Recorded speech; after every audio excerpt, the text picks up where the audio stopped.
Hi, True Crime Grapevine fans. It's me, Patty Lee. If you are a return viewer, one of the select few, hi, how you doing? Thanks for coming back. Go ahead and please click the like button. Hit the notification bell. It's all free.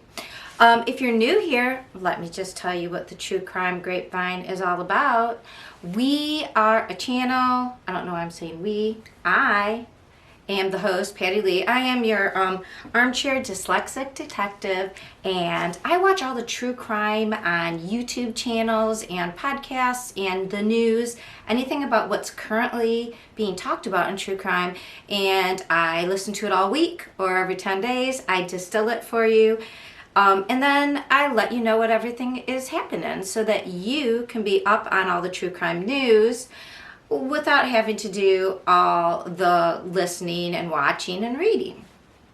So, if you like all the true crime for the past week in one place, and you have an hour or two to listen to the whole entire episode while you're cleaning, or maybe have insomnia and are trying to fall asleep, I am help for that. I will keep you busy until you fall asleep, or while you clean, or while you drive. Hopefully I don't make you fall asleep while you drive. So that's what this channel is all about. Hopefully you hit that subscribe button and notification bell to let you know when I upload. I usually upload once a week, and I'm trying to do at least a live if a lot of crime is happening, which it is. So this is our 31st, or my 31st episode. It is covering October 3rd through October 11th of 2022. So in this episode, let me just give you a little what's happening. We have the Excelsior Springs maybe serial killer. We don't know, but we know at least one victim because she escaped this past weekend, well, on Friday. I'll tell you all about that. We have a really sad case out of Savannah, Georgia about a missing 20-month-old, and it looks to fall into the category that we've seen in the past. Unfortunately, we'll tell you all about that. We have, I'm going to review the two cases that I covered on the live update, which was the Stockton, California serial killer, and the family. They were saying it was called the Singh family, but I believe it's Dheri, Dheri. They immigrated here from India, and both names have been used for the family. But I'll tell you all about their kidnapping and, unfortunately, their unaliving that happened in Meredith County, California. And then we have updates. Do we have updates, folks? Today, on Tuesday, October 11th, we had a breaking update on the Jolisa Fuentes case. She was the woman missing in Selma, California. She went missing the day after Kylie Rodney went missing, and we have an update on her case as well. And then there's an update on the Cassie Carly. She was the missing mom who was unalived by, it seems, to all intent purposes, and the suspect who has been arrested for her unaliving, Marcus Spilivano. It happened in Florida. She was found in Alabama, and he was arrested when he ran in Tennessee. So it was a multi-state jurisdictional mess. We have an update on her autopsy that we've been waiting for 6 months. And there's a Debbie Collier, the missing woman from Athens, Georgia. She was missing, I'm sorry. She was found unalived. So they're trying to solve what happened to her. So we have updates on that. There's updates on the Vallow Daybell, of course. There's updates, always something happening in that case. And then there's two trials that we're in the middle of. The Pike County Massacre in Pike County, Ohio. And then in Washington, there's a man who ran into a Christmas parade last November. He is on trial in Wisconsin.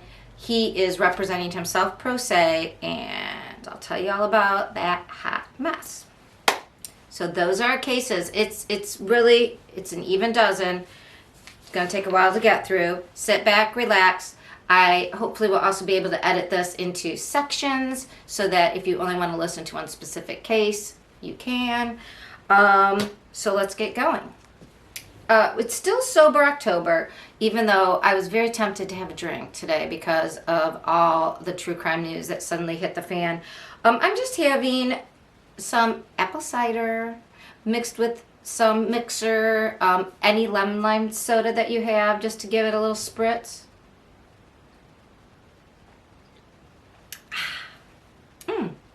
Ooh, tasty. If you've seen me before, I love sweet things. You could have it with, obviously, a non-sugary soda, and maybe you would like to. I always suggest, if you're not having a sober October, yeah, throw some Fireball in there. Make it a little hot. Give it a little heat. Warm you up. Even though we're in a little bit of heat where I am right now, but it's going to get cold again. At the end of sober October, we'll be back to having a signature cocktail with every episode. All right. Case 1. This is the Excelsior Springs, Missouri case. We don't know the name of the victim. Let me just tell you. Saturday, I started seeing an update from Hidden True Crime. Lauren Matthias. She usually does. She started Hidden True Crime. She started it with her husband as a dinner table conversation with her husband. John Matthias, who holds a doctor. He's Dr. Matthias of criminal psychology. And they started talking about the Daybell case. Anyways, I saw her post all of a sudden about something happening in Excelsior Springs, Missouri. And I was like, what? And it was crazy. So at first, she actually got an interview with the woman whose mother let in the lady, who the woman lives on the street. She was at work. Her mother was babysitting her child. Can you believe this? Someone comes rushing up to your door, screaming they need help, saying they've been kidnapped and raped. I mean, the whole 9 yards. The woman had like a dog collar on with a lock. Her mother described it as a bad dog collar, so I don't know if it had one of those like chains that you put like on dogs that need to be disciplined so that if they pull on it too hard it digs into their neck. But she had on a metal dog collar with a lock on it, and it was restricting her breathing, we find out. Apparently she was dressed in latex lingerie, like half dressed, and marks on her, like abused, screaming that she got away, he was gonna come and kill her, and she claimed that her friends didn't make it, and he's gonna come back and find me, he's gonna come and kill me. So the grandma who's babysitting this 2-year-old thinks about it. She had already run up to somebody else's house, and the person didn't want to let her in because what was going on. The person later on said they thought maybe it was a Halloween thing, like, because it's so close, and wasn't sure. And if you listen to true crime, you might think, is this like a way to get into my house? I mean, the grandma let her in, thank goodness, called the police. The police showed up. She said that she was a 22-year-old woman. She had been taken from Prospect Street in Kansas City. Now, if you Google that on a map, I did. I'll try to put it in here, or have my editor put it in right here. But it is 42 minutes from Prospect Street in Kansas City to this town of Excelsior Springs, Missouri. So she said this man was named Timothy. He picked her up on Prospect Street, took her to his house, locked her in a room in his basement, chained her up, handcuffed her. He would come and beat her, whip her repeatedly. I didn't give a trigger warning, sorry. R-A-P-E, her repeatedly, frequently. She said she had been there since the beginning of September. Okay, now we know this is just the beginning of October, but So at least a month she had been kept there. So the police have now confirmed, I do not believe they held a press conference, but put out a message like on social media and put it to the press, that this 22-year-old woman, that they have the police report now, what she claims, where she was picked up, that she was found wearing latex lingerie, that she's, her claims, and they said it appears her claims are accurate because they had to take off a metal collar, that with a lock it was restricting her breathing. The EMTs immediately did that. They transported her to the hospital. She was listed in stable condition, and then I hear that she is back at home with her family. Now, they're not confirming, but they're not disconfirming. They say right now they're not confirming the existence of any other victims. The house is boarded up. They were there over the weekend and through yesterday, I believe, through Monday. So Friday, Saturday, Sunday, and Monday they were in the house doing things. They had a bloodhound was seen, like a cadaver dog, was seen. A big blue barrel was seen being taken out of the basement. And if you know anything about big blue barrels, you know there's never anything good found in them if there's any sort of killer situation. So we don't know. They're not saying there's any other victims, but they were in the house for 3 days. There was a room in the basement. They did confirm that, yes, they found, like, basically everything she said, they found confirmation of that, and that they're continuing the investigation. So, Prospect Street in Kansas City. I can't help but wonder if this isn't one of those situations where somebody tries to purchase, a worker in that area, and then he just felt like, hey, I don't know if you've watched the Times Square serial killer on Netflix. Very disturbing, but if you're into true crime, I found it's a 6 episode, I think. It's gritty, it's interesting, it tells you more about culture and what was happening during the times. It's very interesting, which I've said, 5 times now. But that man preyed on that type of population. We know in the Stockton case that we're going to cover, that person seems to be preying on, we used to say homeless. Apparently the lingo is moving towards the word unhoused. I don't know how that makes it any better. Maybe it makes people, I don't know if it respects them. Like they do have homes that they belong to, but they're just not in a house right now. Because people do love people who, as you will hear when we talk about that case, they aren't unloved people without families. So maybe unhoused is just a way to say that they're choosing to live in tents or outside.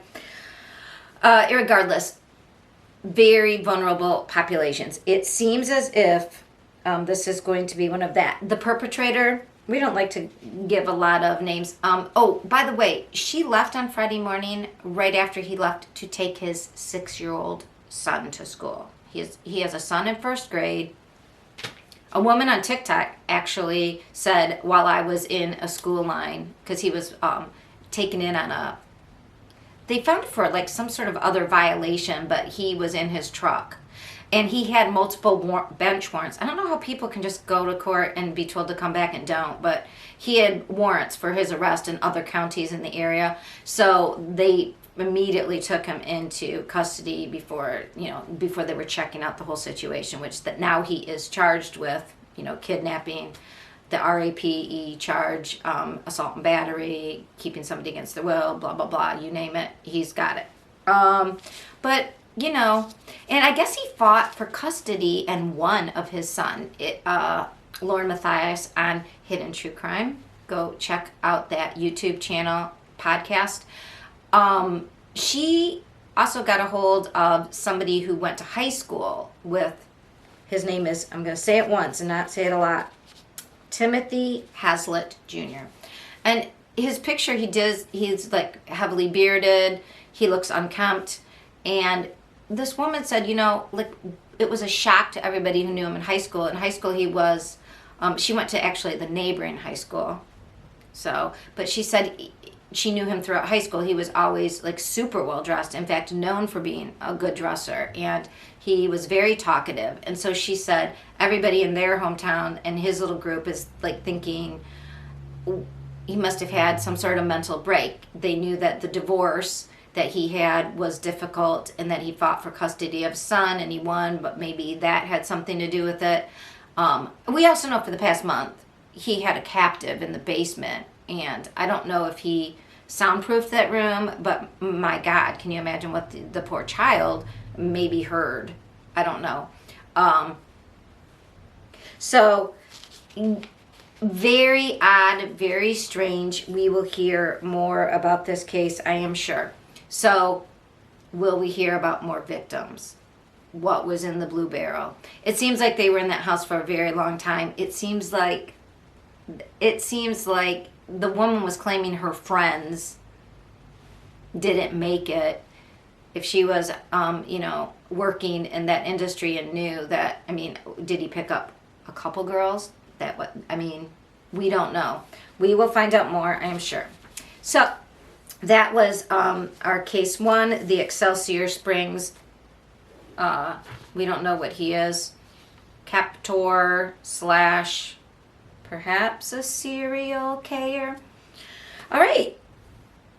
Please go ahead and hit that like button if you are enjoying my storytelling. That's really awful to say. These are true crime, not stories. And they're a little horrific. I know I always say, what can we learn from this? Again, what if they were working girls and did go together? Because I always say go with a group. It would be difficult if there were more of them that somehow we don't know what happened and how this occurred. But I don't know what we can learn from this. And one could say, well, don't be a sex worker. But that isn't really realistic in all of society. Since time immemorial, as far as we know from written history, that is like, they call it the oldest profession for a reason. So, all the neighbors said they didn't even know. And they said he was really quiet and he wasn't friendly, which the lady that knew him in high school thought that was really strange. And that's why they're saying he must have had some mental breakdown. But, maybe you don't know people in high school as well as you think you do. I don't know. But it's sad. Case 2. Everybody take a drink, whether you're sober October or not. By the end of this, I bet you're going to wish you weren't. This is the case of Quentin Simon. This is near where the case, Alec Murdaugh of South Cackalack and Hampton County. This is in the neighboring county of Chatham. I said that all wrong. Chatham County, Georgia, near Savannah. So a little bit south of where Alex works his magic. Quentin is 20 months old. He has a 3-year-old brother named Zane. They live with their grandparents. In fact, their grandparents, Billy Joe Howell and Thomas Howell, have custody of them. The thing is, though, Billy Joel's daughter, whose name is her babysitter was calling her Leilani. It's spelled Lellani. Leilani. I would say I guess Leilani. Leilani has the last name Simon. I don't know why it's different than her parents. She must have maybe been married before. And the dad of this baby, of Quentin Simon, the father is Daniel, or as the babysitter called him, Danny Youngkin. All right, so Danny, according to the babysitter Ashley, who did I saw this all on Ickedmel. If you know, you know. Go see his channel. It's at little I-C, capital K, I think it's capital E, little D, It might be both lowercase and then capital M-E-L. Ik, Ed, Mel, all together. He has a YouTube channel. He has, he's on Twitter. He's on he's on every platform. He's a great follow because when he talks about true crime, he tries to highlight cases that not everybody is talking about. And he's just, people call in. He's very personable. He's also very respectful. There was a recent case that we're going to do an update on where people started jumping on like the teenage friends of the victim and really went after them on social media and sort of stalked them and were harassing them, saying they somehow were involved, which turns out not to be the case. Ikadmel was like, he doesn't do that. He's having a good time, but he's informing people, but he's also very respectful. He's a great follow. And he also does car chases sometimes. So it's not just, and he does long streams. He's great with technology, unlike myself. So he'll always have pictures, and he has live streams that have other things going on. He does commentary on them. He's a great follow. Anyways, he was talking about this Ashley, the babysitter, had been all over TikTok having these streams because she was upset because the grandma ended up like trying to blame her. And she was saying, look, this is what happened. I get a call saying they're not coming in the morning. This is October 8th, I believe. Let me make sure. I'm sorry, this is October 5th. This all happens. Let me just back up a little second on the timeline. So the grandma and grandpa have custody, but mom and dad are living with the two little boys. They're all living on grandma and grandpa's property. September 7th, that was also a Wednesday, there's a call made to law enforcement of a disturbance. And there's a family fight and between the grandma and the mom. Police are called. There's a domestic disturbance. By September 8th, grandma's calling the police and saying, I want the mom and dad, I want them out of here. They're causing trouble. They're wrecking the place. They don't seem to have left, though, or if they left, they came back. By October 5th, the babysitter, Ashley, claims, and she goes, Ali has all the phones. So they have all these texts, right? She says, look, at 5:29 in the morning, Danny, the dad, texts her and says, yeah, you're not going to need to watch the boys today. It happens when you babysit. People stay home. They don't want the babysitter. At 9 a.m., the dad texts back and says, do you know where Quentin is? And she was like, what Quentin? Because he was missing. Okay. So then apparently she went over to the house like, what is happening? We got to look for him.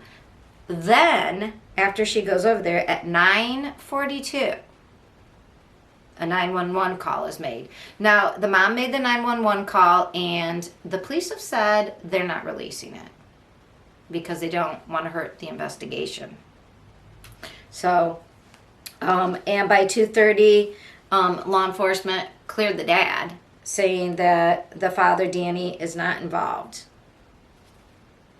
They still can't, and they hadn't found the little boy. That was last Wednesday. Since that time, 40 FBI agents are helping out the Chatham County Sheriff's Office.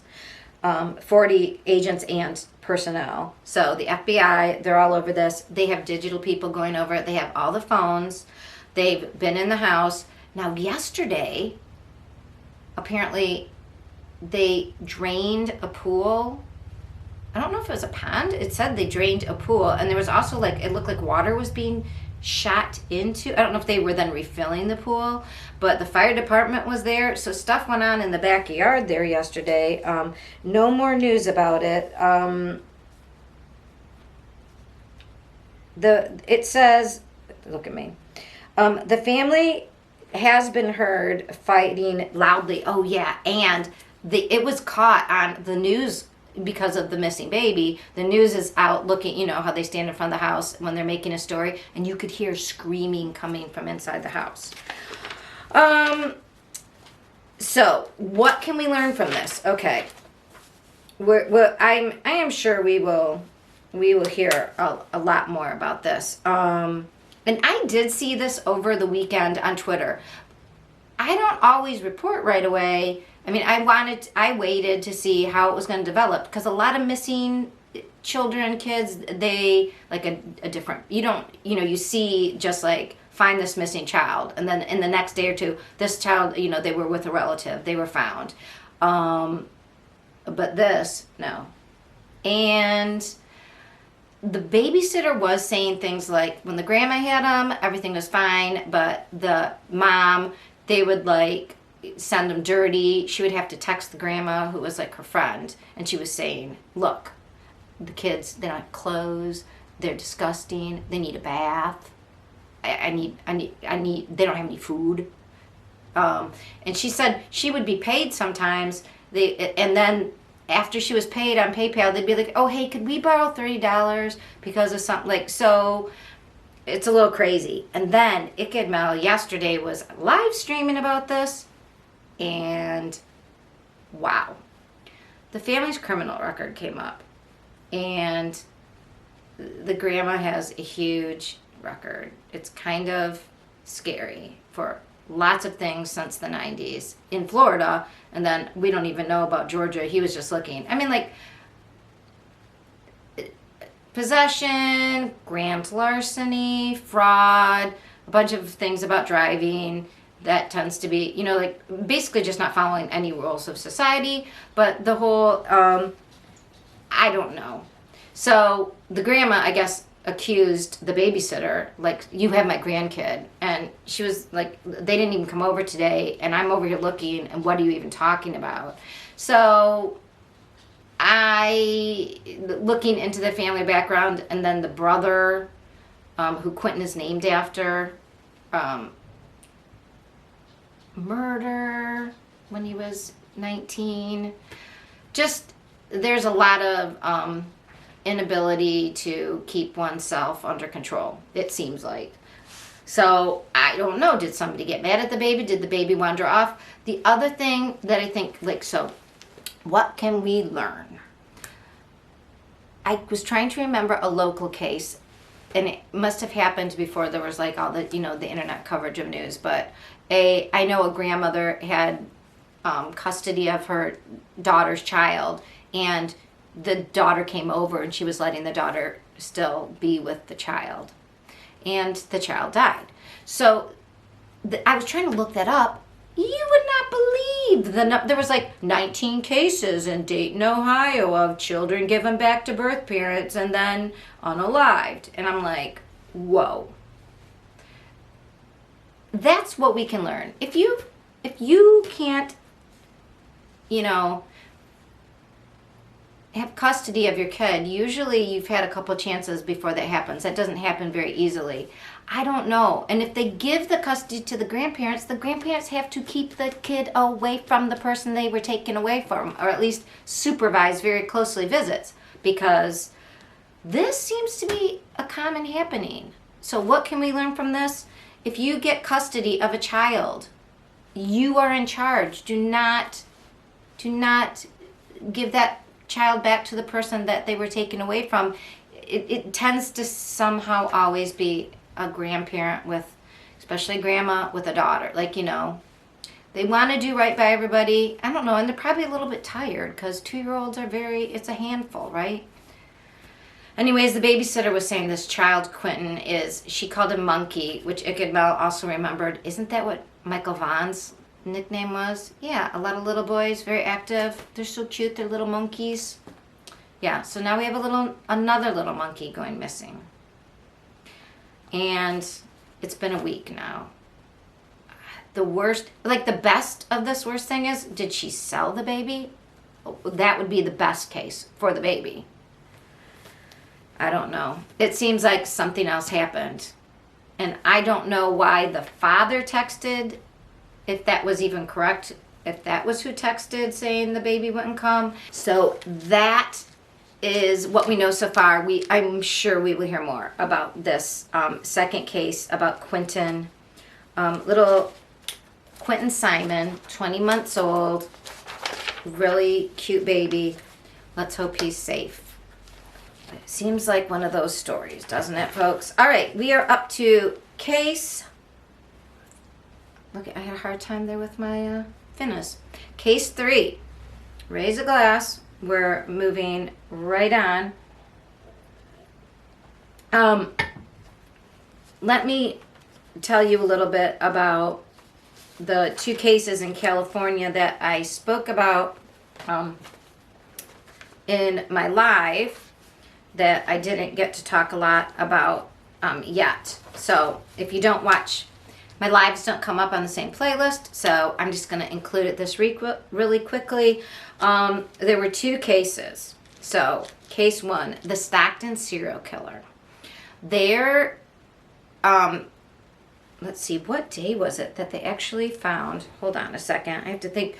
There was a last incident. And the last incident was on September 27th in Stockton. It was at 1:51 a.m. and I'm trying to see who it was. In the 900 block of Porter Avenue.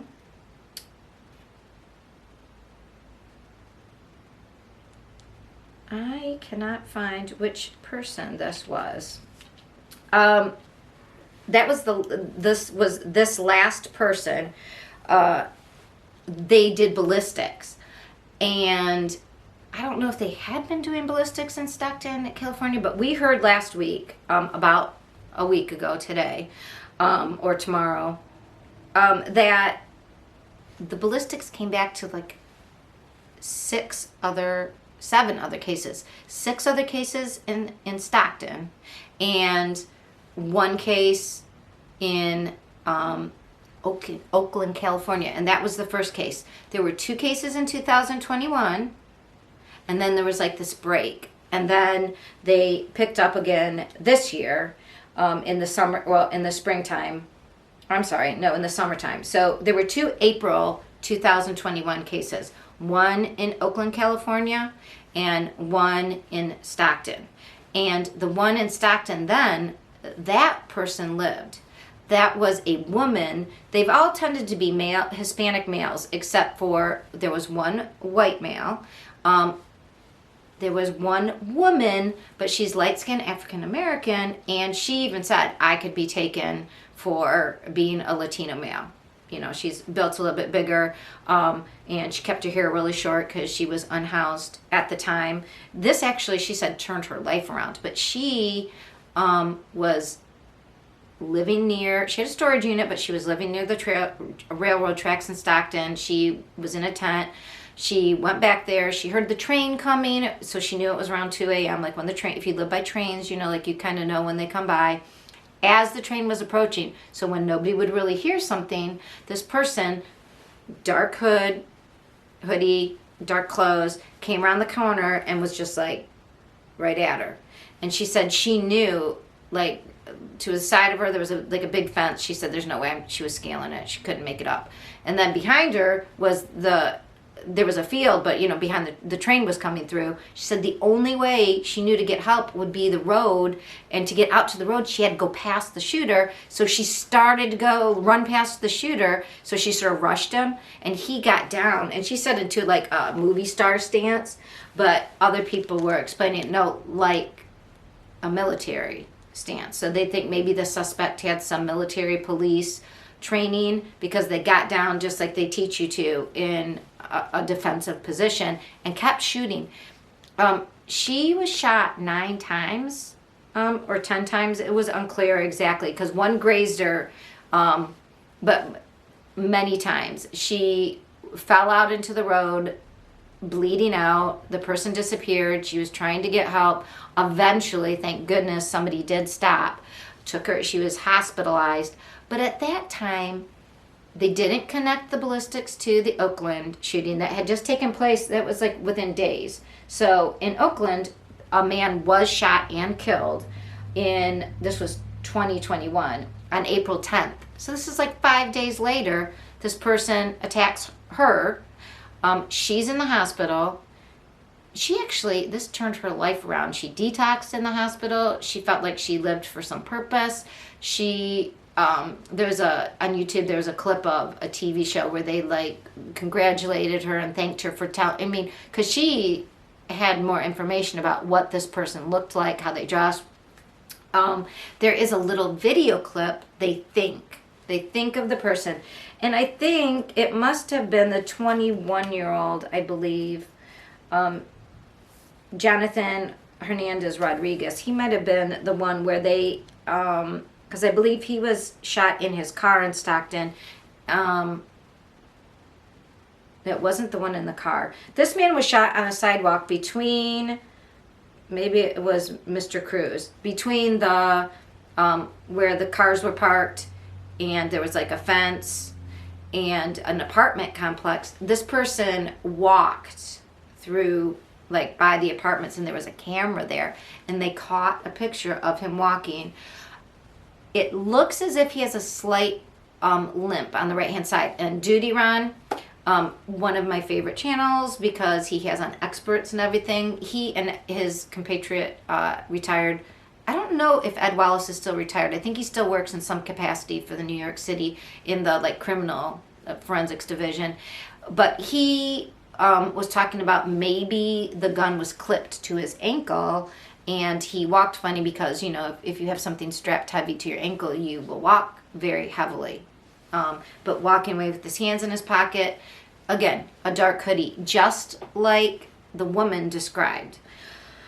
So he is active. Let's see, in Stockton, there have been shootings on July 8th, August 11th, August 30th, September 21st, and September 22nd.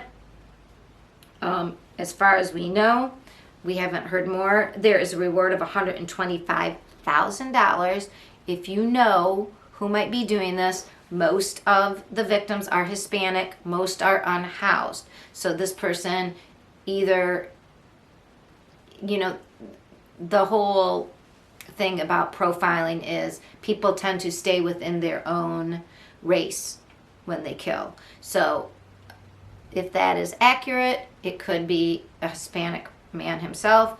It could also, and it could be a woman. It could also be somebody who is anti-Hispanic, anti-unhoused people, like somebody who's mad about taxes and immigrants. I mean, we don't know. So I can't say in this climate that it has to be somebody like that, it would still fit that profiling, because we know we have a lot of domestic terrorists who are taking out frustration on political, economic situations and aiming that at like the least of these. So like I was talking about the man in Excelsior Springs, Missouri, maybe going after, you know, a certain population that we know people go after because they're less likely to be noticed when they're missed. This is a similar situation and this person killed 6 people and almost killed a 7th before somebody did. Thank goodness the Stockton police chief did do the due diligence. They did start looking at ballistics. They did put they put these all together, looking for all of these, and found, oh my gosh, we have a serial. At least it's a serial murder. They don't want to say it's one person, but it seems as if, but they do say, but it seems as if. So Stockton, California, friends. Now, this has gotten such a lot of attention. Maybe this person is moving away, like Oakland, Stockton. Why was there a year's difference? Was that person incarcerated, or were they working in a different area? So, especially if you know people who are vulnerable on the streets, unhoused, please let them know. Stick in groups. These people that were attacked were by themselves and were in very unlit places. And it was always late at night in the dark. So what can we do? What can we learn from this? Until this person is caught, We want not to be out by ourselves late at night. If we are unhoused, no unhoused people, we want to tell them to stick together in groups and try to stay in somewhat lit areas. Don't go off by yourself in a dark area. That's where this person goes. He is working in the north central, I think it's around where San Francisco, Oakland area. So if you're in northern central California, or anywhere really, but especially if you're out in that around the San Francisco area or the west, please be on the lookout. Yeah, the award's $125,000. If you know anything about this, I would definitely try to find out more. All right, that was our third case.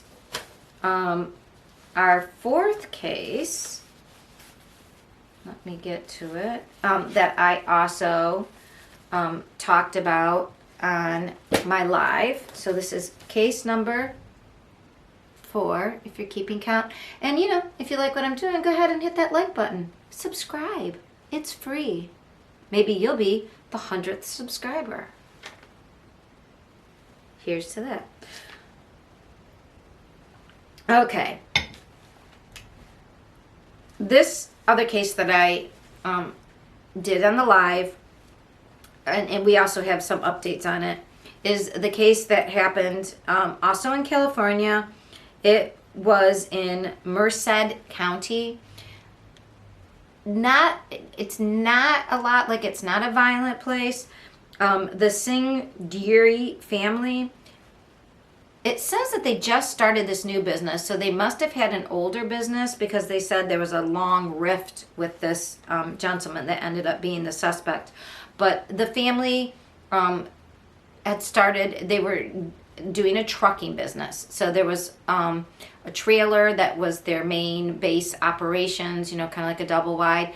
And they were on, I think, Highway 59 in Merced. Monday, they go into work. There is cameras. This was last Monday. You see the uncle, and hold on a second. I want to be able to say everybody's name correctly. Amandeep Singh, who was 39. He well-dressed man comes in. He's looking at his phone. He's, you know, gets out his dog. It looks like a German Shepherd mix or a German Shepherd. Goes into the building. We don't see the family come in, but the other brother is. Now I have to take off my glasses. Let's see. Oh. The Amandeep was the uncle. Jasdeep Singh was the father. Jaslin Kaur, I think their all last name might have been Deary. And then the baby, there was an 8-month-old baby, Aru Deary. They all are then arrived. They're all in the trailer. The dog's out back. You see from the security, it's motion detected. You can see, we've seen, so of course the security was released when they were trying to figure this out. The uncle comes out, looks around, the dog seems fine, but you can see a man walking. And then the next time you see the camera shift to the front again, you see the uncle, and he seems to be like waving like, hey, and the man comes toward him, and they're going into the trailer, into the business, and the uncle's like looking at his phone going in, like the guy's following, and the guy's following him. He has a like white plastic garbage bag. And as the uncle enters, the guy with the garbage bag puts it down, takes out a weapon from the garbage bag, and walks in. Oh, before he walked in, you could see he looked over his shoulder. He looked right at the camera. And I wonder if it makes a noise when it clicks on, because the uncle looked up when he came in. So maybe like you automatically, sorry, I have a hair or something. It's very itchy on my face. So the suspect was seen on this security video. This is, and it's all timed. This is at 9 o'clock on Monday morning, last Monday. So here's the problem. The thing that alerts the police is a burning truck at 11:30. There's a truck burning. They go to contact the owner. They can't contact the owner, so they contact the owner's relative. Well, the truck was Amandeep's truck, the uncle's truck. So what nobody knew was that after that man entered with a gun, he seems to have used zip ties to put the men's hand behind their back. I'm assuming there's a room in there or something, and that the mom and the baby were kept locked in some other area, because then we see the back door security cam comes on. The two men are taken out the back. Their hands are behind their back, zip tied. You see a gun. He's holding a gun. You see them go to the back of the trailer, and then he peeks around the corner, maybe making sure that no other truck drivers are arriving, goes and puts them in the truck.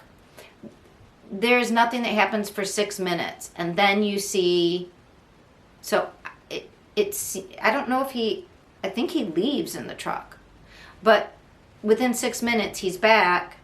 He goes inside to get the wife and baby, the mom and the baby. They're let outside. So everybody, some social media sites, people were putting in the chat, why didn't she run? Why didn't they just take off? She's not, her hands weren't whatever. I think there must be some place they were locked up inside. And she's got an 8-month-old baby, and we do know now that they did know this man. Maybe he said, if you comply, I won't kill you. If you listen, put the fear of God basically into them. I don't know. I think they were probably locked in an office space with maybe something jammed under the door so that she couldn't get out. She's walked out. She's got her baby in her arms. I mean, I guess she could have made a run for it, but what? Throw the baby at him? I mean, that wouldn't really help anybody, would it? They get into a truck. Okay. And that's all they know. So at 11 o'clock that same day, last Monday, the truck is found. They go through this. By 2:30 in the afternoon, they know the family. They've seen the videotape. It's crazy. They know something's up. And by that evening, they're making pleas to the community. They're alerting everybody. They're showing the videotape everywhere. Do you know this man? What we come to learn over this past week is by the next day, in fact, though, they know, I think I wrote down this on the back. By the next day, they find out that, I think the timeline goes, yeah. All right, so this happened on Monday, October 3rd. On October 4th, the suspect was ID'd. The suspect's family called in, and his name was, or is, Jesus Manuel, and his last name is Salgado.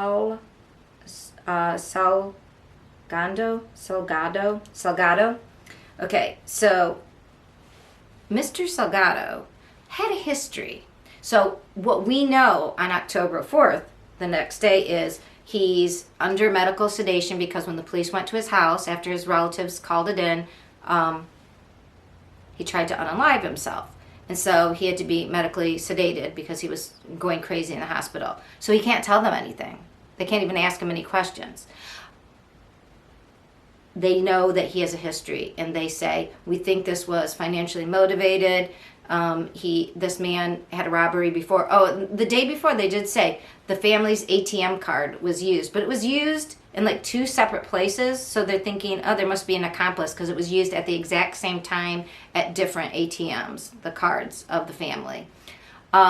So they are saying it was robbery motivated. They don't know where the family is. This man in 2005 had done the very same thing. Now, at this time, they said the family didn't know who the man was. They had no idea. But it was robbery motivated because this man had a history. Well, he had gone into the home of his employer who had fired him from a trucking job. Another trucking business owner. And he went into the house with the wife, with a 16-year-old daughter, and with a girl, bound them up, stole everything on them, stole everything in the house, pushed them into the pool. the guy said he was lucky he jumped into the shallow end. I don't know if he was trying to like drown them all, but they survived. He was caught. He was prosecuted. He was in jail, I believe, until 2011, and then he was on probation. And I think that ended by 2017. Anyways, so now they find, let's see, so in the AM of the third day, on October 5th, so we know he has this history. They find a farmer finds the family homes in a town that's like 30 minutes away from their trucking business.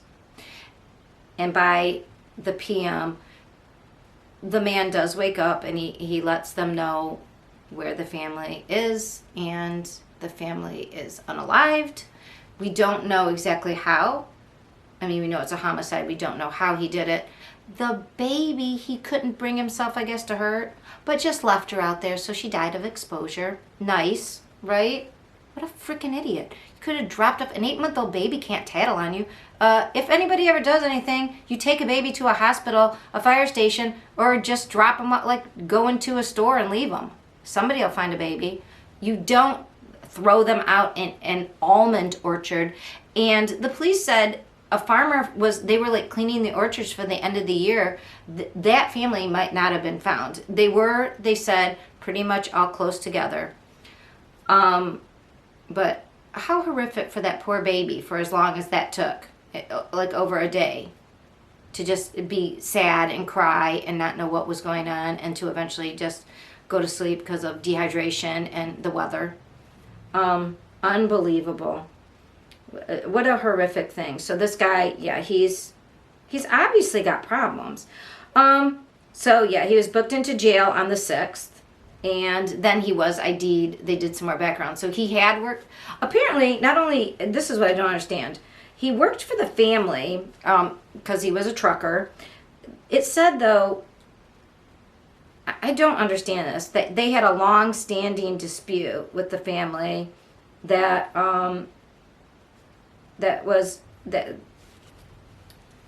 they say that was pretty nasty, that got pretty nasty.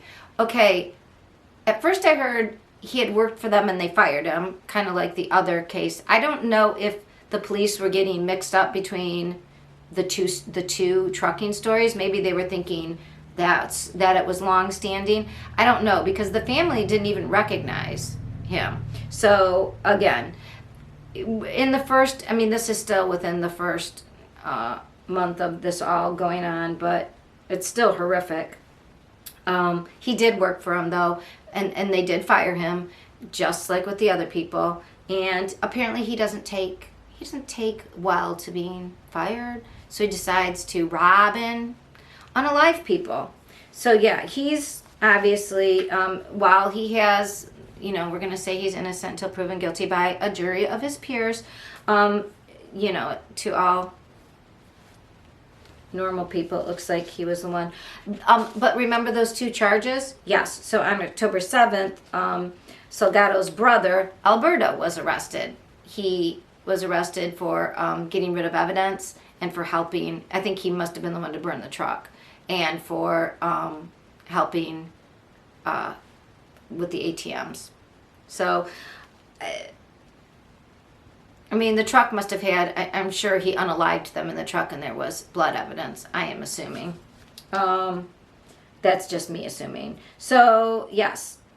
Now, and on October 8th, this past weekend, yes, the family had a memorial in Phoenix, Arizona. Weirdly, one of the relatives, not weirdly, but one of the relatives was from Chandler, and if you remember the Daybell thing, Lori Vallow lived in Chandler, Arizona, which I just thought was kind of interesting. And the family, so previously, if you did listen to my live, I said the police were saying don't give to any GoFundMes because it looked like they were frauds. Well, anyways, the family does have a GoFundMe, and if you go to the county's Facebook page, so the county is the Merced County. If you go to their Facebook page, they have a link to the official Singh Dairy Family GoFundMe. While the one family was all unalived, the two brothers who were unalived took care of their very elderly parents, and also the uncle had a wife and has two small kids. And so those were all the bread earners right there. And so they owned a trucking company, and now there's nothing.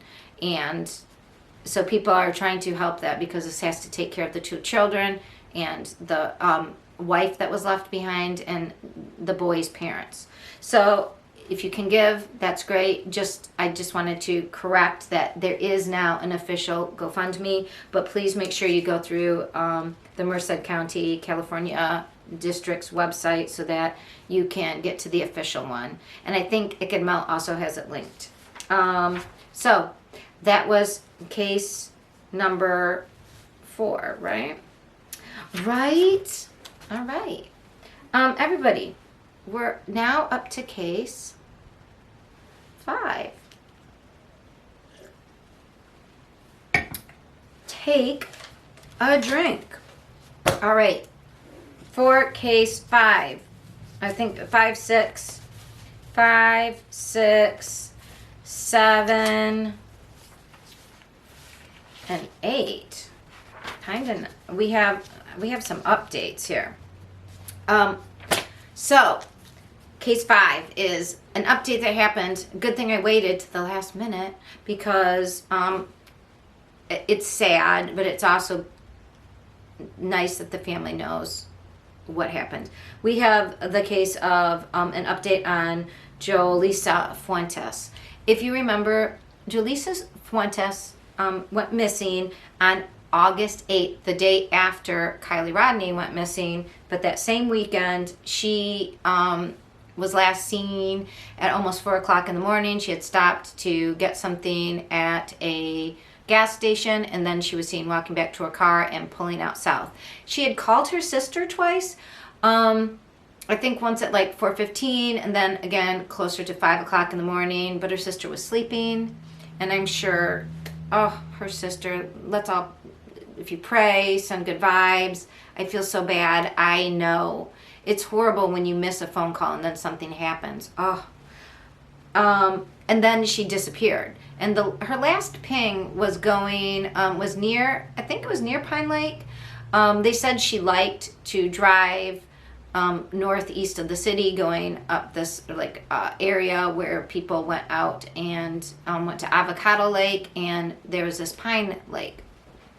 And you might also remember the AWP who found Kylie Rodney. They went to Selma, California after Truckee, and they looked in Avocado Lake. They looked all around Selma waterways. They looked up and did all of the Pine Lake and could not find her. Well, so this afternoon there was Chief Alvarez of the Selma. He's the Selma area sheriff, chief of police. They had a update, a conference, and they found Jolisa.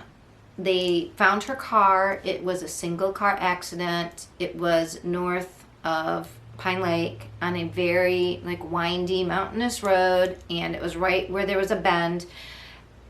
She was found hundreds of feet down. They said they rappelled twice, once down to one cliff, and then they had to go down another cliff face. And everybody was saying, Chief, how did you know? And he said, part of it was just police intuition. They had been they'd been looking for her. They didn't stop. He had promised her father that he would find her. Her father said, he asked the police chief, do you have a daughter? And he said, yes. He goes, please look for her like you would look for your own. And the guy said, I will. So on Monday, he was out driving around, and he was checking errors. He said he went back and checked. They knew her phone had pinged last up there. They went up and were looking at, he said he was looking at any area that had heavy foliage, and where there was a weird bend in the road, but where it would hide where a car is. And he said, you know, it's getting fall. So the chief was looking, he saw on the ground, he said he could see it looked like 2 tire tracks that seemed to be going off into nowhere. They used drones that went down the cliffside, and because he even from the road couldn't see, and he said you couldn't see it from the road, you couldn't see it from the lake. The drones went down and they saw the car. They have retrieved Julissa. They had to rappel down, like I said, those 2 cliff faces. She is being identified and will be released to her family so that they can put her to rest. And the California Highway Patrol is going to be going out, and they are doing a full investigation. So they're going to do an accident investigation. So that it's a sad case. And so what can we learn? So Julissa left a party. She was going to spend the night. She didn't. I forget. There was some misunderstanding. And I'm sure those friends feel horrible. But she just wasn't feeling in the right headspace and wanted to drive around. And she was over an hour away from home. So if she left 4, 5, 6, you know, she was tired. And she took a bend in the road and went off the side. So what can we learn? When you're upset, especially if you've been out, and you want to go think, do not get behind the wheel. You're going to be tired. She was up all night. She was exhausted. So even if she was totally fine from the party, she was exhausted and tired. And they say being tired behind the wheel can be like worse than being drinking. So that's what we can learn. If you're upset and you want to clear your head and you can't get somebody else to drive you, stay in one place. Call for help or just stay in one place. Okay? Don't go driving, please. That's what we can learn. And otherwise, this was just, you know, that was a really bad accident. Another update that we can put to rest any sort of like what horrific crime happened is the Kylie Rodney case. Now, if you followed my case, you might have seen me I had my little car over there. I did a demonstration where I thought maybe the vehicle went in backwards, but here's what happened. There was, I believe it was called the Alter Fire camera. There was a camera, Alter Hill camera, that the fire industry, the fire forestry department in California has cameras. And they do different positions and move around. And just on October 5th and 6th, that night, it was pointed at the Prosser family campground. And you could see, oh, I didn't do my little, by the way, this is case, I have to do this. This is case 6 update from Kylie Rodney. Take a drink in memory of a beautiful girl. Promising future. That same weekend, kind of the same thing. Leaving a party, and what the camera shows is you can see headlights. You can see all the party headlights. You can see people driving, and you see one pair of headlights that doesn't make the turn up to go to the road, but instead turns the wrong way and right in to the reservoir. And the lights are there for like almost 2 minutes on top of the water before they go down. So that appears to be definitive evidence that this was an accident. So all those, I mean, and we know she ended up in the water, and it could have been foul play, but it wasn't. It wasn't. Which is all very, very sad. Now, we know in November we're supposed to get the results of her autopsy, and I mean, assuming that something very odd wasn't, I mean, I don't know what else it could show, is that it will show that she had water in her lungs and that she drowned. And she was in the back probably because, just like what everybody said, she was scrabbling for that air bubble. And I'm so sorry for her family and her friends. Everybody who said, oh, it must be these kids. Oh, they're lying. Oh, let's look at everything they ever wrote ever on social media and pick them apart. And and the tow truck guy, Nick, he did say, I'm not sure what day it was. And so he obviously, made a mistake. But this is pretty definitive proof. And I first saw it being talked about on Zabgirl. I believe the guy who took the video, who obtained the video, was a YouTuber named Gray Hughes. I believe he's the first person who got it. Zab used his, he got it and basically gave it to everybody from the forestry industry. He must have FOIA'd it. Pretty good thinking, because it showed just an accident. Anyways, and Duty Ron, he said he contacted law enforcement out in the Truckee area, and it is corroborated. Yes, that was actual footage. It's not a fake. It's not anything digital, deep fakes. Nope. So, no other cars went in. It's not that you can see it's Kylie's car, but that's the only person that went, and it goes right in, right where it is. Zabgirl did a really interesting thing with overlaying the daytime with a thing, and so did, I think, other creators did that as well. All right, true crime fans, we're up to case number 7. Take a drink. We have people that just came home at my house, sorry. All right, Debbie Collier update. Debbie Collier, as you know, was the Athens, Georgia's mom who went missing. She is 59. There seems to be stuff having to do with her daughter. Now, her daughter and her daughter's boyfriend, Andrew Gilrich, Gregorich, I believe, they have domestic violence issues in the past, and they both have records.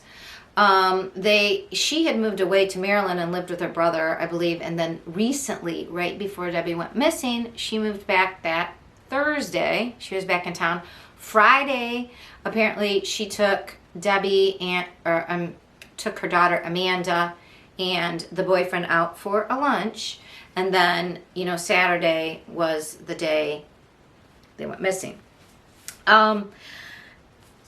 So the new update is that people have been looking at the Geographical Analysis on profiling evil. Mike King talks a lot about using geographical information to sort of figure out things and to further a case.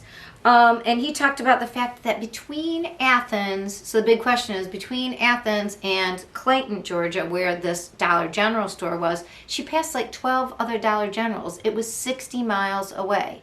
She was dressed in Bulldog, it was a Georgia University gear, like it was game day. And game day was at 4 o'clock. Her husband was parking cars from 9 a.m. to 4 near the stadium. So she seemed to have also been going to the game. So what was she doing all of a sudden an hour away? Now, they have her on video camera at, traveling north at about 2:17 on this Highway 15 when she went through Tallulah Falls. And then she ended up at this Dollar General, but she didn't get there till almost 3. So there's this time period. So she was going somewhere. She was doing something up north. She didn't need to go to, if she wanted to go to Dollar General, there were 12 other ones way closer between her and where she went. That doesn't make a lot of sense. So what was around there? So other YouTubers went digging around, and there's a YouTube channel called It's a Crime. Linda is the host. Hi, Linda. Somebody I've been watching for the past 2 years, I believe now. She's very good, very thorough. She's not in law enforcement, but she could be. And she lives in Canada. She's very thorough when she talks about things, and really makes timelines and really works things out fully. And she looked into what was around the area relating to, rehab, drug abuse. Because she looked into that Venmo transaction, right? And she was saying, okay, so it was for $2,000, how much was it for? $2,385. So what was she doing in the area, and what does that amount of money going to her daughter, and with the message, what does that mean? Well, Linda proposed, well, what if they won't let me go, didn't have to do with like a kidnapper? What if she was told to go up there because there's a rehab facility? And one of the problems that the boyfriend, Amanda's boyfriend, was having was he was, one, supposed to pay these fines, and two, he was supposed to get into drug rehab. That was part of his like probation commitment, and he hadn't done that. So there was an all-male rehab facility that Linda located, and it was really close. It was really close to where her van was found. Was that why she was in the area? And maybe the Venmo payment was like they wouldn't let her go inside. They wouldn't let the mom go. And then some other people also said, well, maybe, because we don't know where the boyfriend and we don't know where Amanda were. Now everybody said you can't see into the back seat of the van. When she gets to Clayton, to the store, she gets there. It looks like she's all by herself, but there's nobody in the seat. We don't know if anybody's in the back, and we don't know where Andrew is at this time, and we don't know where her daughter Amanda is at that time. So what if one of them were with Debbie? What if they were checking out this rehab facility? But what if when there's that 10 minutes where after Debbie gets back in the van, she goes in, she buys the stuff, she gets back in the van. So what if they went to check out that facility for some reason and they said, no, you can't come in right now, but come back later, blah, blah, blah. Okay, well, I need to stop and get these things for the game. There's Dollar General. Why don't you stop here? And when she gets back into the car, they're like, look, you're going to Venmo this money to Amanda, and you're going to say these words. The Venmo amount is close to what he owed. Plus, the police said, you also have to consider there's like transaction fees. So I don't know if it's exactly, he owed like $2,900, I believe, but maybe that's all she had on her Venmo. It's still unclear. So did she send that transaction? Because it hit Amanda's account at 3:17, and she was in the car about that. That's that 10-minute mark, because she leaves that parking lot, we know from surveillance, at 3:19. But the back windows are all tinted. So was there somebody else in the car? There was new footage of the car coming into the parking lot that was released. And she pulls in next to like a white van, like 3 rows back. And then she pulls in closer. And like Mike King goes, well, sometimes I move whatever. But I'm thinking, if someone's in the back and they have a gun or a rifle and they want to make sure you don't tell anybody and run away and leave, they're going to be like, no, move up closer. Because they could have the gun aimed at you. Or maybe the boyfriend said he was going to kill the daughter, and you go in there and you buy this stuff and you act like this is no big deal. I mean, could they have had it could be any of these things, right? The police are still saying this is targeted and deliberate and targeted, and it was personal. They think it's somebody she knew because they could get into all of her Venmo account. They sent that thing. They're not saying it's Debbie that sent it.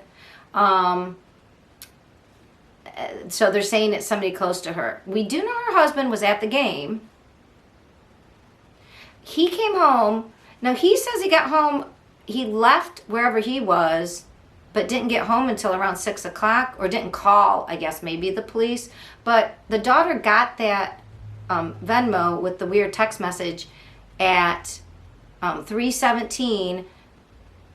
The stepfather, Steve Collier, Debbie's husband, he says he got home and the daughter was already there. And she said she got this weird message from her mom, and just the text message, not a Venmo, didn't mention money. That was one of the 3 911 calls released. There was one from the husband. That was the first time they knew somebody was missing. So why was it 2.5 hours?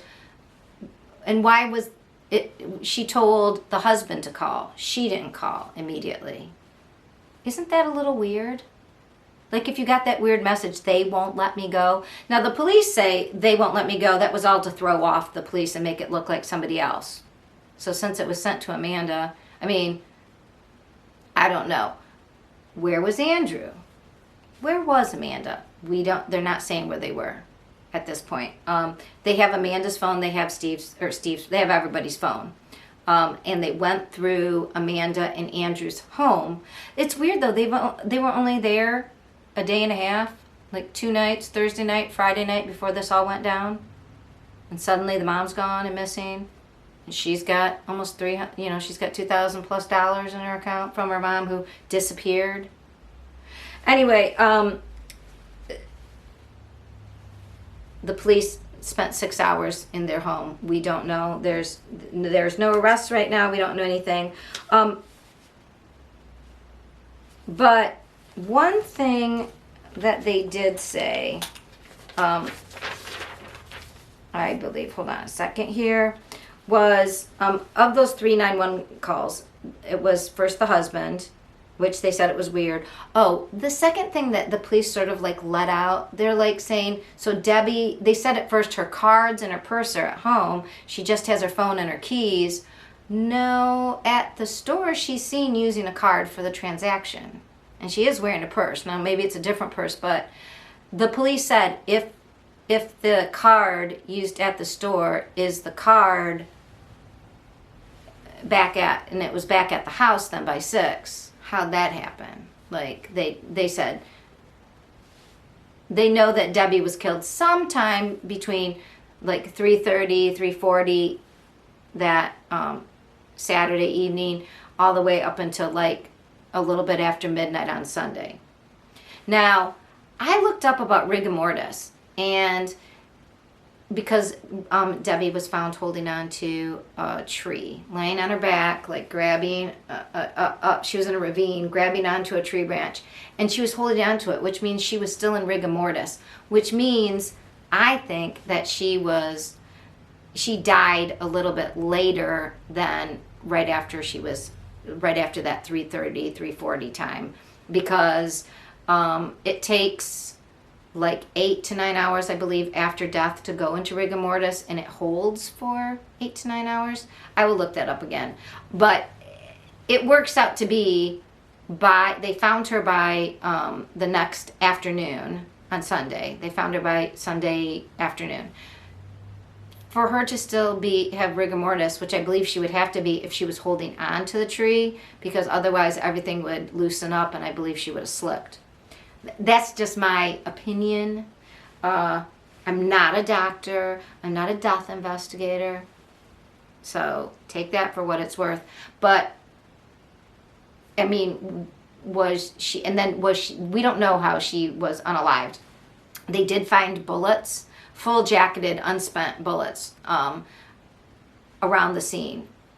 Like, I think a YouTuber, somebody found it after, but the police came and collected it. So, but we don't know if that was what was.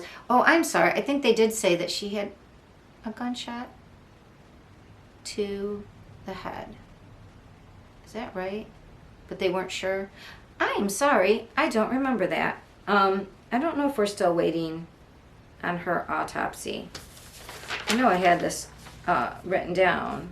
I know the Habersham County is still looking for any tips, and the FBI is involved.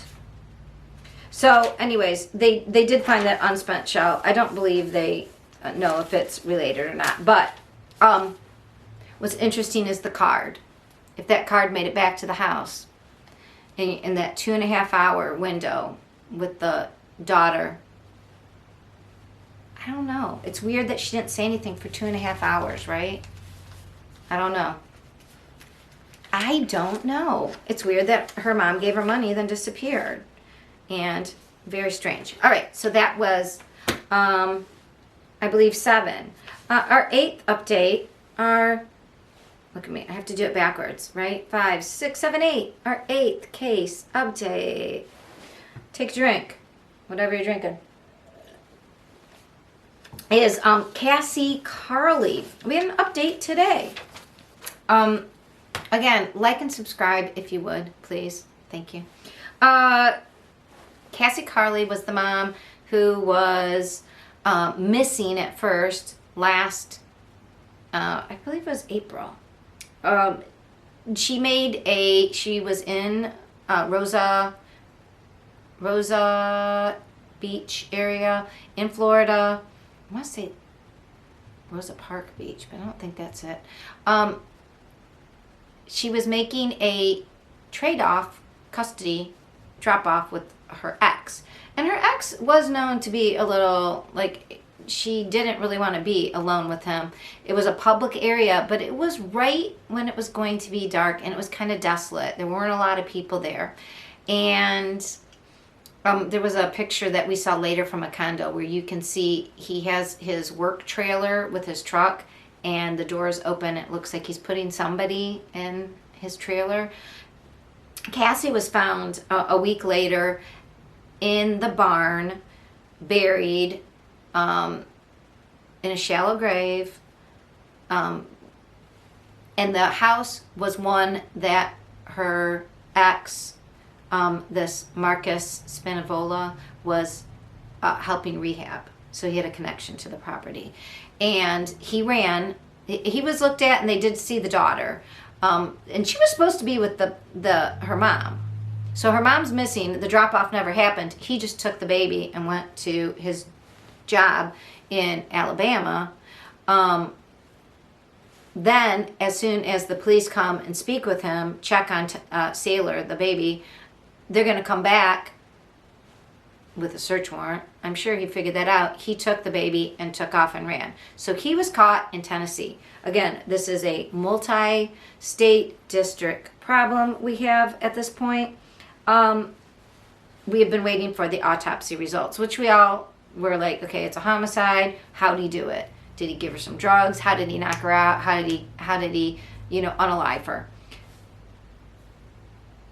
It went to Huntsville, Alabama, because it was in Santa Clara County, Alabama.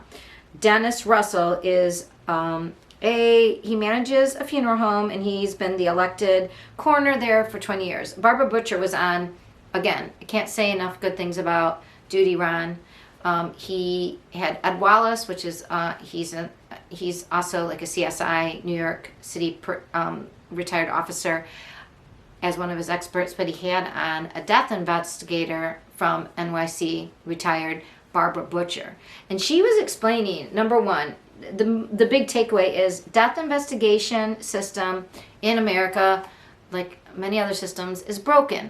There's no standardization for what happens and how it happens. She was saying, so without having a coroner, without having death investigators hired by places, she said in Alabama, I believe, 4 of the counties had death investigators, like probably the biggest counties with money. The rest just have elected coroners, and that was this Dennis Russell. And when they can't immediately assign cause and manner of death, they're like, okay, we'll send this to Huntsville, Alabama, the main lab. Well, guess what? Then that takes at least, it's average 6 months, which is very, super long. They released the body to the family after doing the autopsy and I guess taking whatever they needed for the toxicology. They sent the toxicology to Alabama's crime lab, the state crime lab. We finally got the results of everything 6 months later. Now, what they called it on Duty Ron was a CUPI, which is causes undetermined pending investigation. Causes undetermined pending investigation, which means scientifically the people doing the autopsy couldn't find out cause and manner of death. Undetermined, unknown. So the family waits 6 months. They cremated Cassie, as is their right, but I mean, nobody ever said, hey, maybe you better keep that body in case you need to do a private autopsy because these jack-offs aren't, jackholes aren't going to be able to, find out what happened. I mean, so, and also JB on WFLA, very good streams to watch if you're interested, especially a lot goes on in Florida, but he covered this because it was a Florida resident. Let me just tell you, Barbara Butcher said in New York, if there is an undetermined death, until it is determined, if you get a copy, until it is determined, that body is kept. There is no release because there's going to be testing. They're going to, until they have a manner and cause of death, they don't release it. They don't go, okay, why don't you go ahead and, no. So that is problematic. And she was explaining, okay, so there's histology and toxicology. And she said they should still be able, the family should be able to get maybe a private and forensic pathologist to look at, she called it, there are all these terms I didn't know. She called, when they save things, she called it having a, what was the word she used? A stock jar.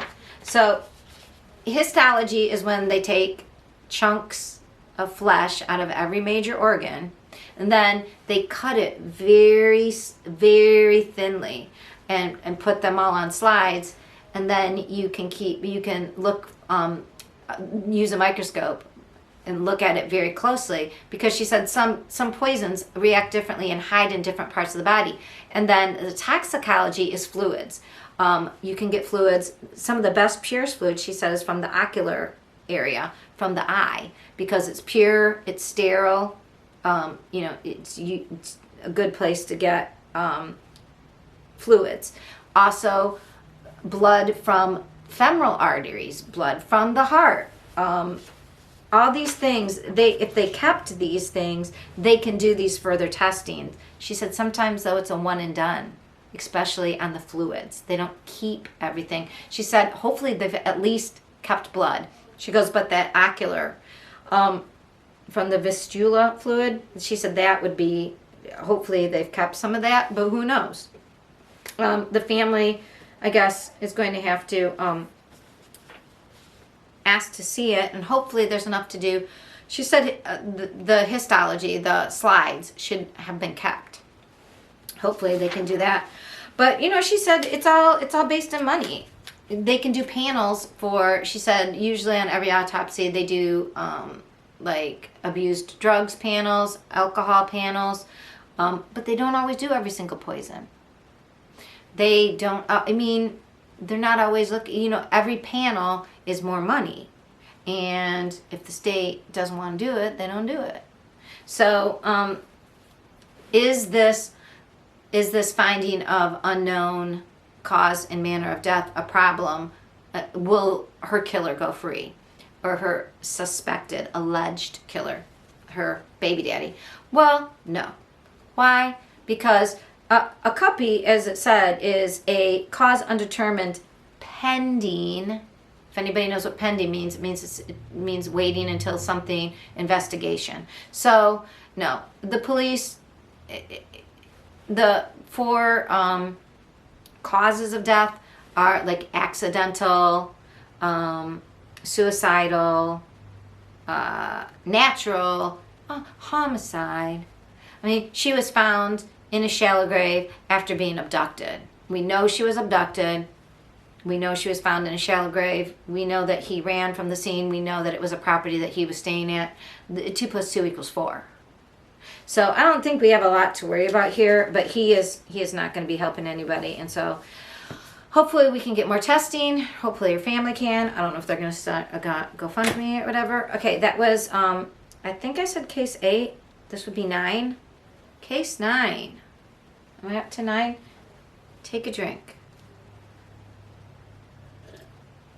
Update on, this is a fast little update. On Jill Sidebottom. Do you remember Jill Sidebottom was in late June? She went on a impromptu camping trip with her ex, Nick Hansen.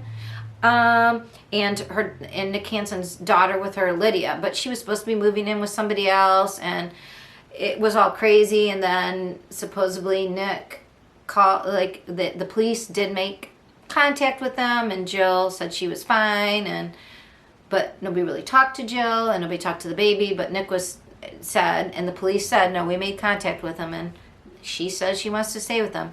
Anyways, Nick was just arrested on September 22nd for, let me read these to you, reckless driving, evading police, menacing, endangerment to police, resisting arrest, no registration or plates, failure to provide aid, and leaving the scene of an accident.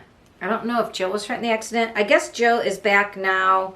Jill is okay. She has finally, she herself made contact with her family. And Ikadmel is where I got this information. He said Jill just saw the video he made with Nick just a couple days ago.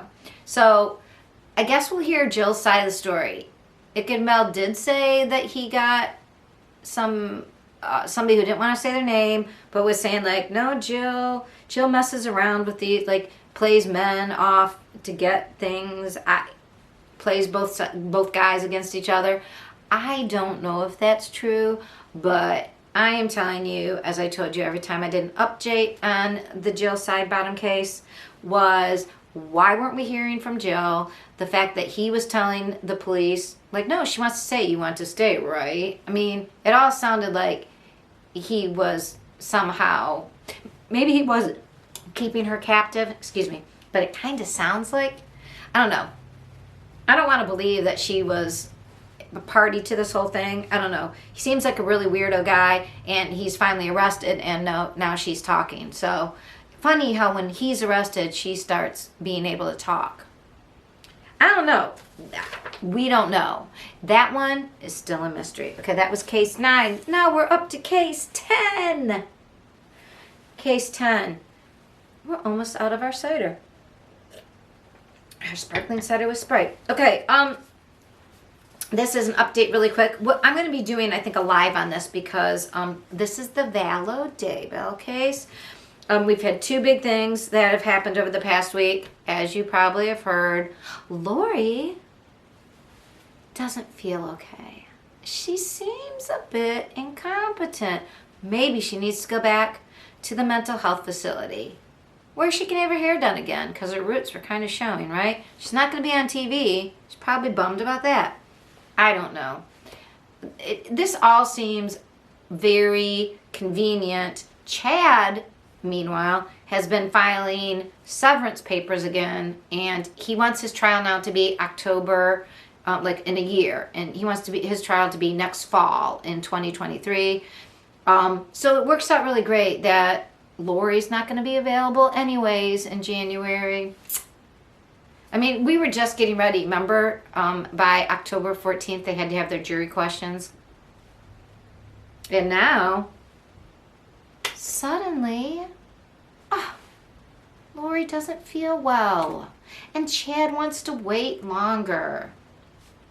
I mean, I don't know who could be talking to whom between the counsel, but if I could bet anything, I would wonder if Mark Means was still busy chatting it up and visiting with both clients, and just as a visitor, and maybe telling Lori, like, Chad doesn't want to have a trial with you. People are thinking like Lori's freaked out because Chad doesn't love her anymore, and I'm thinking, or this is all a plan. Separate their cases so they can each point the finger at the other one and they can both get off. That's how that's done.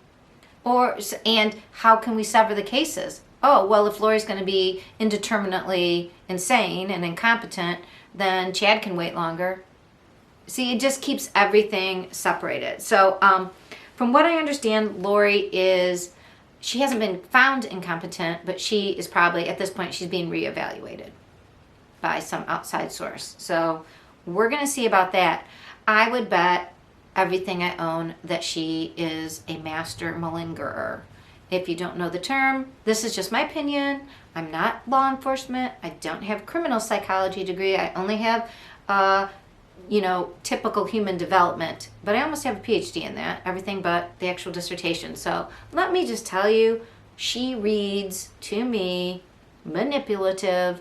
I and you have seen all of the video of her, like her husband, Charles was saying, like, she told me she's a guy. She told me she can kill me. She says she goes with these angels, and she was telling other people that. At the same time, she goes to the police station. She's like, I don't know. He's just he won't let me leave. He's just being unreasonable.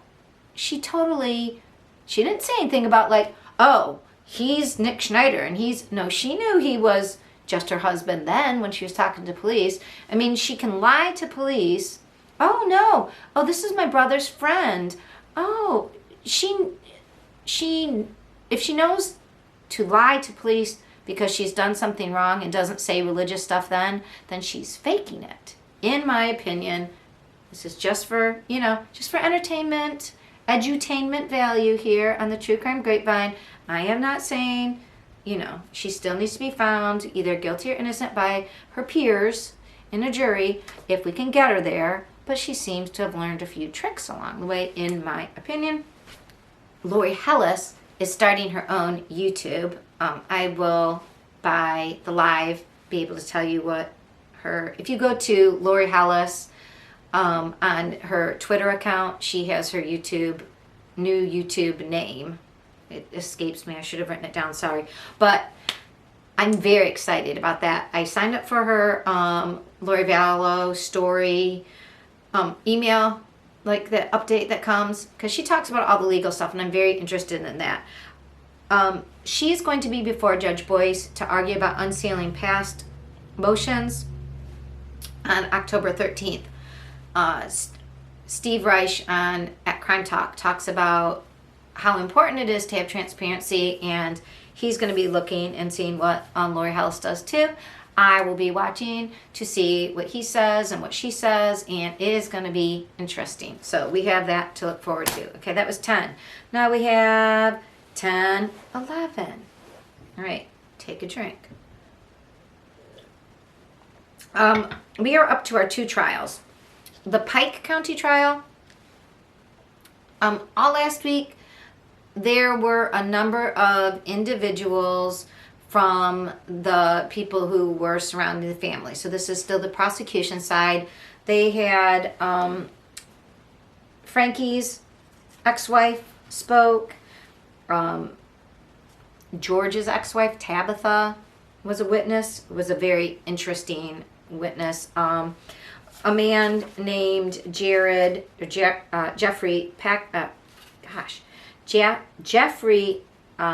Tackett, who worked at the Flying W Ranch and was friends with George and also knew Chris Jr. and their relationship. And the thing that you get out of all these, it gives you a flavor of that the Wagners were kind of criminals. They did a lot of stealing, apparently. I mean, allegedly, according to the witnesses. They also were a very insular family where Angela, the mom, ran everything, and everybody did as Angela said. She basically raised all the grandkids. They were her children. Then there was even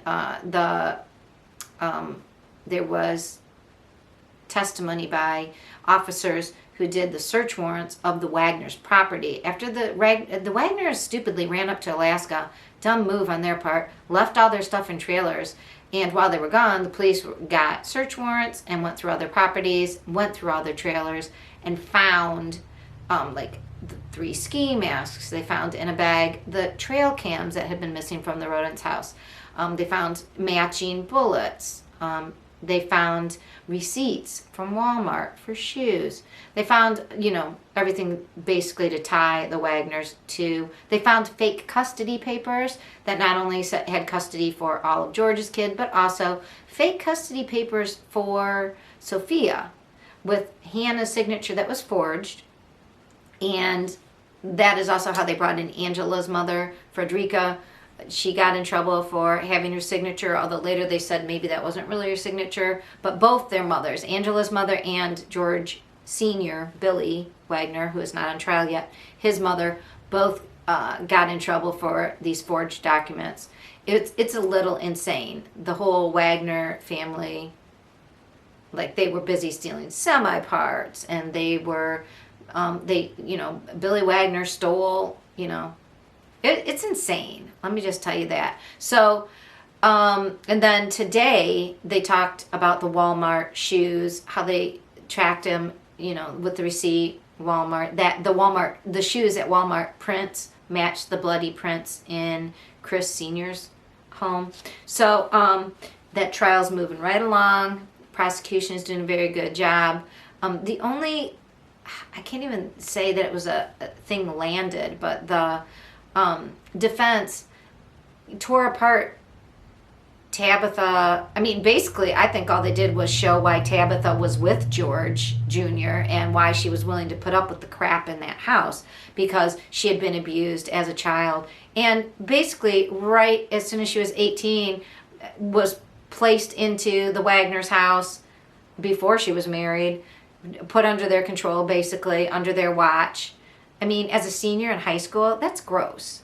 But we also know that Jake impregnated Hannah Mae when she was 16 or 17, like she was underage too. So these people have a history. I mean, it's controlling, especially controlling these girls. Anybody outside the Wagner family wasn't real, like a whole human, it seemed like.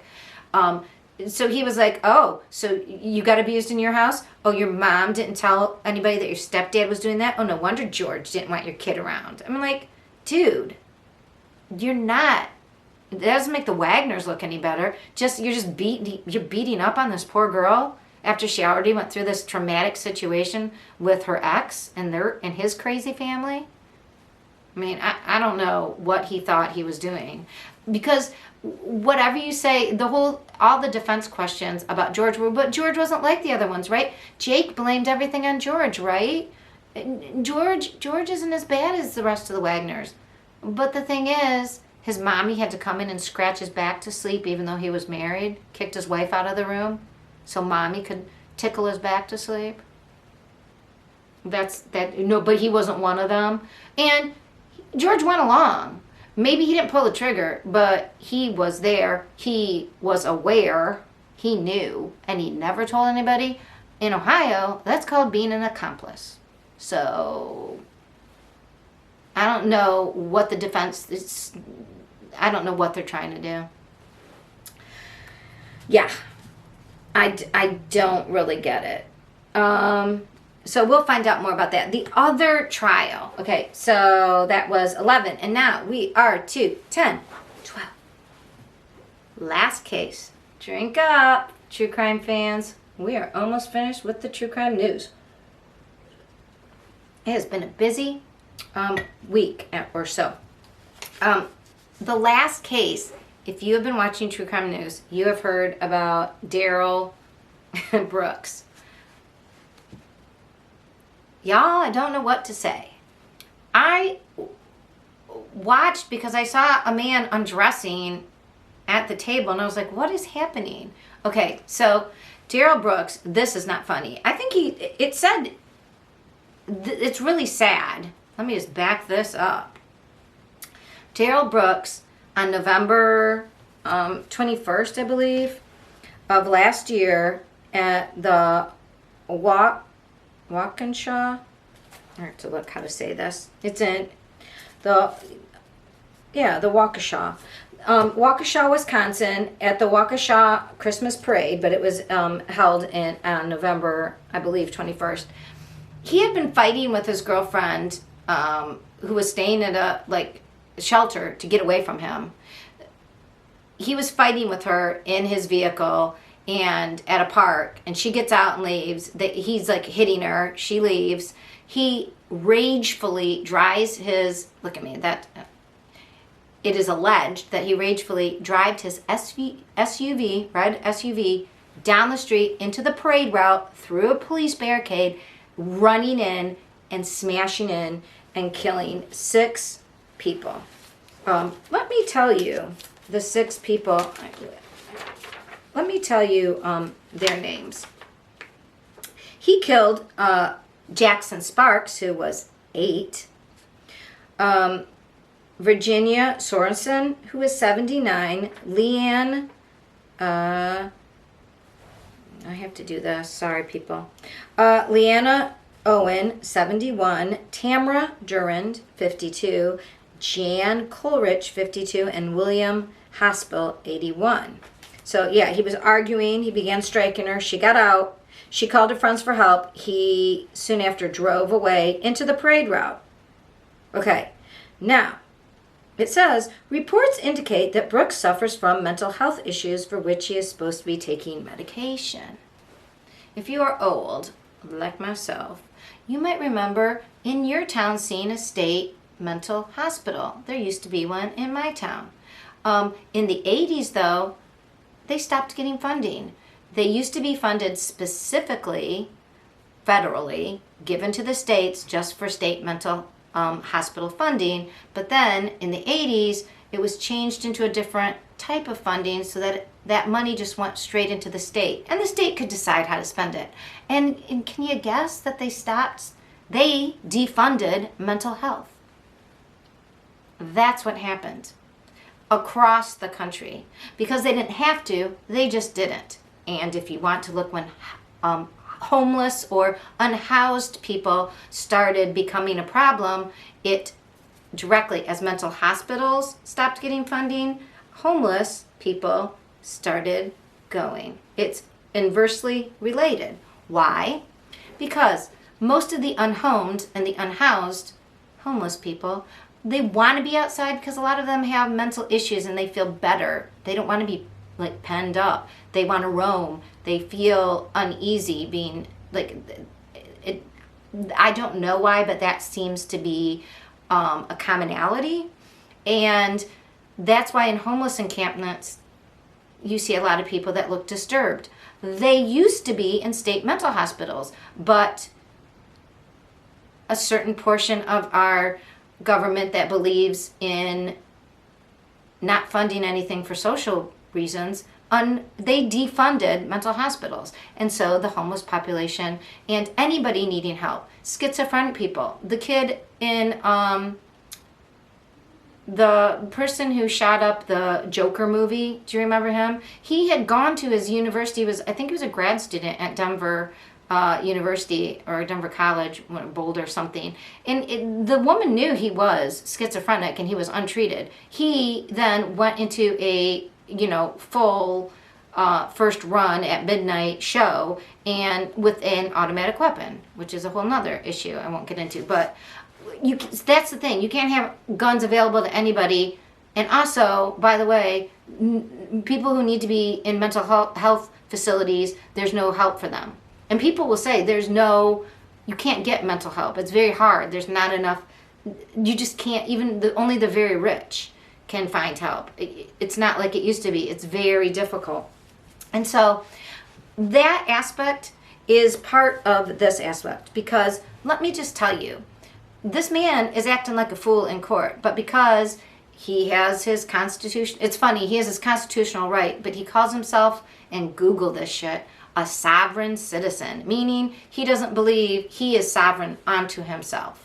He is like the king, the jury, the judge, the parliament of himself. He does not see the United States as those rules pertaining to him. But because they do, because he lives in the United States, his constitutional right is to represent himself pro se. So the public defenders were kicked off by him. He said he was going to represent himself. And then all he does is like interrupt the judge and start yelling in court. And but he had every right.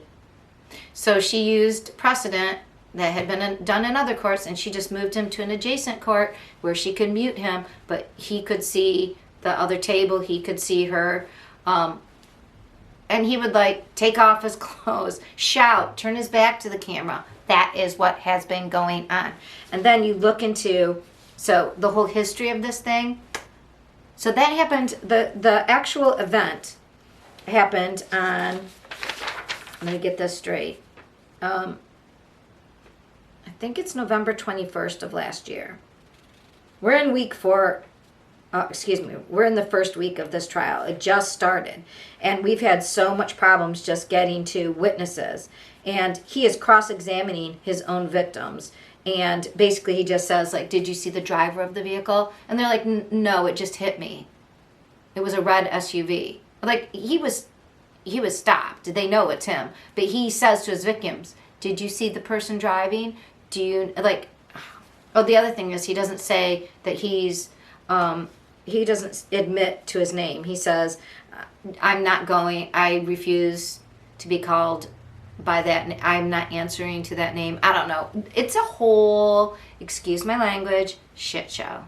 Yeah, but when you look back, before that event, on November 2nd, he had been released on $1,000 cash bond.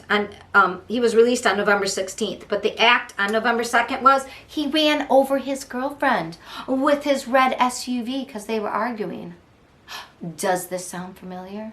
So this time she got out of the car, called friends, and escaped. And he plowed into just another group of people because he has no self-control. Because I firmly believe he has a mental health issue. He needs to be not in a jail, because I don't know who that's going to help. He needs to be in a mental health facility, like a state hospital. God. So he did that on November 2nd. The police recommended that he have like a much higher bond. They said he should be charged with, I would have said vehicular homicide or domestic violence. No, they said first degree reckless endangerment safety, driving without a valid license, causing great bodily harm. But instead, the prosecutors chose second degree reckless endangerment, bail jumping, and then obstruction charges, battery, and disorderly contact. He tried to run her over with his car, and then he ran over people within 3 weeks. That prosecutor should be fired. There's prosecutorial immunity, so he probably won't be, but I mean, he was talked down. And then the bond, only $1,000 cash. Oh, by the way, he was also on bond for another crime when he did that November 2nd. You want to know what his other crime was? Oh, shooting his relative when they had an argument. The dude was a menace to society and probably himself. Now, earlier, I believe they didn't have court on Monday because of the Columbus holiday. Maybe they did. He cried, though, at the beginning of court this week and said, my mom didn't raise me to be this way. I'm really sorry that I was disrespectful to you, Judge. He was wearing a suit. He was in court. But he's out of control. But the thing is, he can feel sorry, but then he says things like, I don't respond to that name. And I don't know. It really is a shit show. Anyways, if the Law and Crime Network, and I believe Court TV too is also, I don't know how you can watch it. The judge is a saint. He objects, like he's learned certain things. It's just so infuriating and annoying. He doesn't know how to act in court. He doesn't know how to use objections. He just says it all the time. The judge is like, this, yep, I'll put this on the record. Yep, I'll put that on the record, yep, I'll put that on the record. She just keeps it moving, but it is painful to watch. And really, I don't understand what the point is.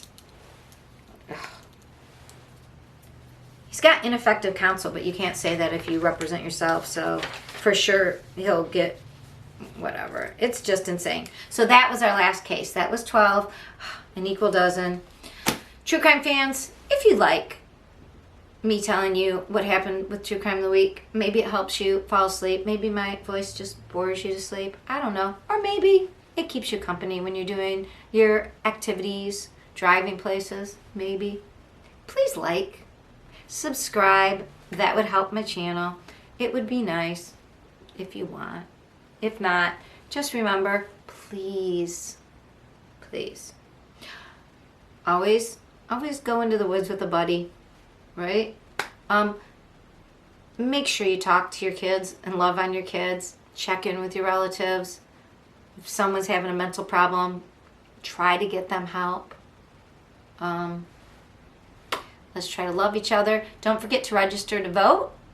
And voting early starts soon in your state, I'm sure, as it does in mine soon. So get out there, do your participatory duty for whoever you want to represent your cases, and it's good to know, right? And I will see you next week.